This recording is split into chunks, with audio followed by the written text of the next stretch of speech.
Hi everyone, ഏവർക്കും നമ്മുടെ പുതിയ വീഡിയോയിലേക്ക് സ്വാഗതം. വീഡിയോ സബ്സ്ക്രൈബ് ചെയ്യാത്ത കൂട്ടുകാരുണ്ടെങ്കിൽ സബ്സ്ക്രൈബ് ചെയ്ത് ബെൽ ബട്ടൺ ക്ലിക്ക് ചെയ്യുക. അപ്പോൾ ഇന്ന് നമ്മൾ മൂന്നാമത്തെ പാഠമായ പൊതുഭരണം എന്ന പാഠത്തിലേക്കാണ് കടക്കുന്നത്. ഈ ഫസ്റ്റ് പാഠത്തിലേക്ക് കടക്കുമ്പോൾ തന്നെ നമ്മളൊരു ലെറ്ററാണ് കാണുന്നത്.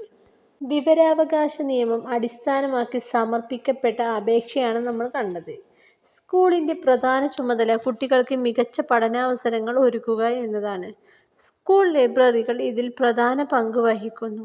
സ്കൂളുകളെ പോലെ തന്നെ ദൈനംദിന ജീവിതവുമായി ബന്ധപ്പെട്ട നിരവധി ഗവൺമെൻറ് സ്ഥാപനങ്ങൾ നമുക്ക് ചുറ്റുമുണ്ട്. അത്തരം ചില സ്ഥാപനങ്ങളാണ് പ്രാഥമികാരോഗ്യ കേന്ദ്രം, കൃഷി Bhavan, police station, government hospitals, panchayat office എന്നിവയൊക്കെ. ഓരോ സ്ഥാപനവും വ്യത്യസ്തമായ ചുമതലകളും വഹിക്കുന്നുണ്ട്. അപ്പോൾ പ്രാഥമിക ആരോഗ്യ കേന്ദ്രം ചികിത്സാ സൗകര്യം ഒരുക്കുന്നു, കൃഷിഭവൻ കൃഷി പ്രോത്സാഹിപ്പിക്കുന്നു, പോലീസ് സ്റ്റേഷൻ ക്രമസമാധാനം പാലിക്കുന്നു. അങ്ങനെ ഗവൺമെൻറ് രൂപം നൽകുന്ന നിയമങ്ങളും വികസന പദ്ധതികളും നടപ്പിലാക്കുകയാണ് ഈ സ്ഥാപനങ്ങളുടെ ചുമതല എന്നത് ഗവൺമെൻറ് രൂപം നൽകുന്ന നിയമങ്ങളും വികസന പദ്ധതികളും നടപ്പിലാക്കുകയാണ്. പൊതുഭരണം എന്താണെന്ന് നമുക്ക് നോക്കാം. പൊതുഭരണം എന്നാൽ ഗവൺമെൻറ് ഭരണത്തെ സംബന്ധിക്കുന്നതാണ്. ആരാ പറഞ്ഞത്? എൻ ഗ്ലാഡൻ. പൊതുഭരണത്തെ വിശകലനം ചെയ്ത പാശ്ചാത്യ ചിന്തകനായ ഗ്ലാഡന്റെ നിർവചനമാണ് നമ്മളിപ്പോൾ പറഞ്ഞത്. ഇതിൽ നിന്നും പൊതുഭരണത്തിന്റെ പ്രധാന മേഖല ഗവൺമെൻറ് ഭരണമാണ്.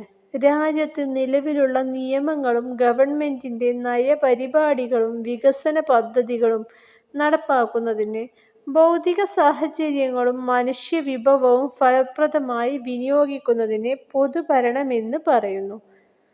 ഗവൺമെൻറ് സ്ഥാപനങ്ങളെല്ലാം പൊതുഭരണ സംവിധാനത്തിലുള്ളതാണ്. ജനക്ഷേമം മുൻനിർത്തിയാണ് അവ പ്രവർത്തിക്കുന്നത്. ഈ ഗവൺമെൻറ്റുകൾക്ക് നിലനിൽക്കാനും പ്രവർത്തിക്കാനും ഭരണ സംവിധാനം ആവശ്യമാണ്.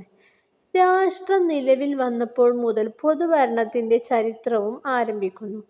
ഭരണരീതിക്കനുസരിച്ച് പൊതുഭരണത്തിലും വ്യത്യാസം കാണാം.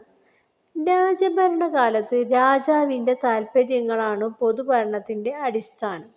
എന്നാൽ ജനാധിപത്യ വ്യവസ്ഥയിൽ ജനങ്ങളുടെ താൽപ്പര്യങ്ങൾക്കാണ് പ്രധാനം. ജനാധിപത്യ ഭരണം കൂടുതൽ ഫലപ്രദവും കാര്യക്ഷമവുമായത് പൊതുഭരണ സംവിധാനത്തിലൂടെയാണ്. ഇനി അടുത്തത് നമുക്ക് പൊതുഭരണത്തിൻ്റെ പ്രാധാന്യം എന്താണെന്ന് നോക്കാം. നമ്മളിപ്പോൾ ഒരു കൊളാഷ് കണ്ടു.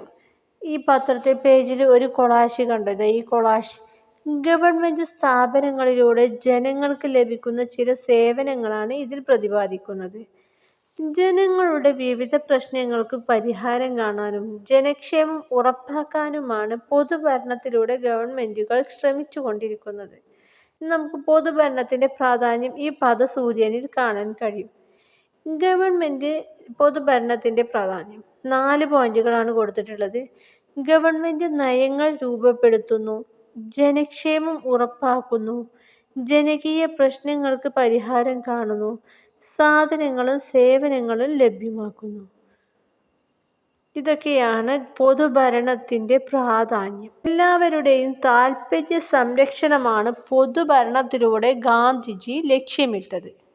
മഹാത്മാഗാന്ധി പറഞ്ഞ ഒരു പ്രധാനപ്പെട്ട ഒരു ചിന്തയാണ് നമ്മൾ ഫസ്റ്റ് തന്നെ വായിക്കുന്നത്. ഈ പേജിൻ്റെ ഫസ്റ്റ്: നിങ്ങൾ എന്തെങ്കിലും നടപ്പാക്കുന്നതിന് മുമ്പ് നിങ്ങൾ കണ്ട പാവപ്പെട്ടവനും നിസ്സഹായനുമായ ഒരുവൻ്റെ മുഖം ഓർക്കുക. ഞാനിപ്പോൾ ചെയ്യാൻ പോകുന്നത് ആ പാവപ്പെട്ടവന് എങ്ങനെ സഹായകമാകുമെന്ന് സ്വയം ചോദിക്കുക. മഹാത്മാഗാന്ധി പറഞ്ഞ പ്രധാനപ്പെട്ട ഒരു പോയിൻ്റാണിത്. നമ്മൾ എപ്പോഴും ഫസ്റ്റ് പരിഗണന പാവപ്പെട്ടവന് നൽകണമെന്നാണ് പറഞ്ഞിട്ടുള്ളത്. എന്നാൽ കൂടുതൽ പരിഗണനയും പരിരക്ഷയും വേണ്ടവർ നമ്മുടെ സമൂഹത്തിലുണ്ട്. പൊതുഭരണം അവരെ പ്രത്യേകമായി പരിഗണിക്കുകയും സംരക്ഷിക്കുകയും ചെയ്യണമെന്ന് അദ്ദേഹം അഭിപ്രായപ്പെട്ടു. ഗാന്ധിജിയുടെ ഗ്രാമസ്വരാജ് എന്ന ആശയം ഇന്ത്യയിലെ പൊതുഭരണ കാഴ്ചപ്പാടിനെ വളരെയധികം സ്വാധീനിക്കുകയുണ്ടായി. ഇതിൻ്റെ പരിണിതഫലമായിട്ടാണ് പ്രാദേശിക ഭരണ സംവിധാനങ്ങൾക്ക് രൂപം നൽകിയത്. അതനുസരിച്ച് രൂപം കൊണ്ട തദ്ദേശ സ്ഥാപനങ്ങൾ മുൻ ക്ലാസ്സിൽ നമ്മൾ പഠിച്ചിട്ടുണ്ട്. ഇനി അടുത്തതാണ് ഉദ്യോഗവൃത്തം അഥവാ ബ്യൂറോക്രസി. ജനക്ഷേമം ലക്ഷ്യമിട്ട് ഗവൺമെന്റുകൾ എടുക്കുന്ന തീരുമാനങ്ങളാണ് വാർത്തകളിലുള്ളത്, ഈ കൊളേഷിലുള്ളത്. ഈ സേവനങ്ങൾ ജനങ്ങൾക്കായി ലഭ്യമാക്കുന്നത് ഉദ്യോഗസ്ഥർ വഴിയാണ്. ഗവൺമെന്റിനെ ഭരണനിർവഹണത്തിൽ സഹായിക്കുന്നതിനും നടപ്പിലാക്കുന്നതിനുമായി ഒരു ഉദ്യോഗസ്ഥ സമൂഹത്തിന് രൂപം നൽകിയിട്ടുണ്ട്. പ്രാദേശിക തലം മുതൽ കേന്ദ്ര തലം വരെ വ്യാപിച്ചു കിടക്കുന്ന ഈ ഒരു പൊതുഭരണ സംവിധാനത്തിനും രൂപം നൽകിയിട്ടുണ്ട്. ഈ സ്ഥാപനങ്ങളുടെ ദൈനംദിന പ്രവർത്തനങ്ങൾക്ക് ധാരാളം ഉദ്യോഗസ്ഥരെ നിയമിച്ചിട്ടുണ്ട്. അതായത് നിയമങ്ങൾ നടപ്പിലാക്കുന്നത് ഉദ്യോഗസ്ഥർ വഴിയാണ്. പൊതുഭരണ ശൃംഖലയെ ചലനാത്മകമാക്കുന്നത് ഉദ്യോഗസ്ഥരാണ്. ഗവൺമെന്റിന്റെ എല്ലാ സേവനങ്ങളും ജനങ്ങളിലേക്ക് എത്തുന്നത് ഇവരിലൂടെയാണ്. രാജ്യത്തിന്റെ ഭരണകാര്യങ്ങൾ നിർവഹിക്കുകയും പൊതുഭരണത്തിന് കീഴിൽ പ്രവർത്തിക്കുകയും ചെയ്യുന്ന ഉദ്യോഗസ്ഥരെ ഉദ്യോഗസ്ഥവൃത്തം എന്ന് പറയുന്നു. രാജ്യത്തിന്റെ ഭൗതിക വിഭവങ്ങളും മനുഷ്യവിഭവശേഷിയും പരമാവധി പ്രയോജനപ്പെടുത്തുമ്പോഴാണ് രാഷ്ട്രം പുരോഗമിക്കുന്നത്. ഇവയെ ശാസ്ത്രീയമായി വിനിയോഗിക്കുന്നതിനുള്ള പദ്ധതികൾ തയ്യാറാക്കുകയും നടപ്പിലാക്കുകയും ചെയ്യുന്നത് ഉദ്യോഗസ്ഥവൃത്തമാണ്. ഉദ്യോഗസ്ഥവൃത്തത്തിന്റെ പൊതുവായ ചില സവിശേഷതകൾ നമുക്ക് നോക്കാം. 1. ശ്രേണിപരമായ സംഘാടനം.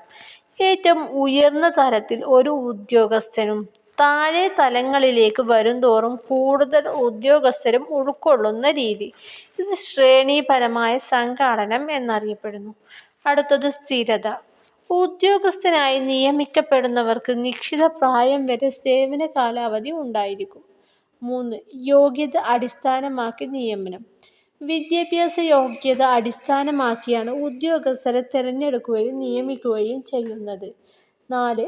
രാഷ്ട്രീയ നിഷ്പക്ഷത. ഏത് രാഷ്ട്രീയ കക്ഷി അധികാരത്തിൽ വന്നാലും നയങ്ങൾ നടപ്പാക്കാൻ ഉദ്യോഗസ്ഥർ ബാധ്യസ്ഥരാണ്.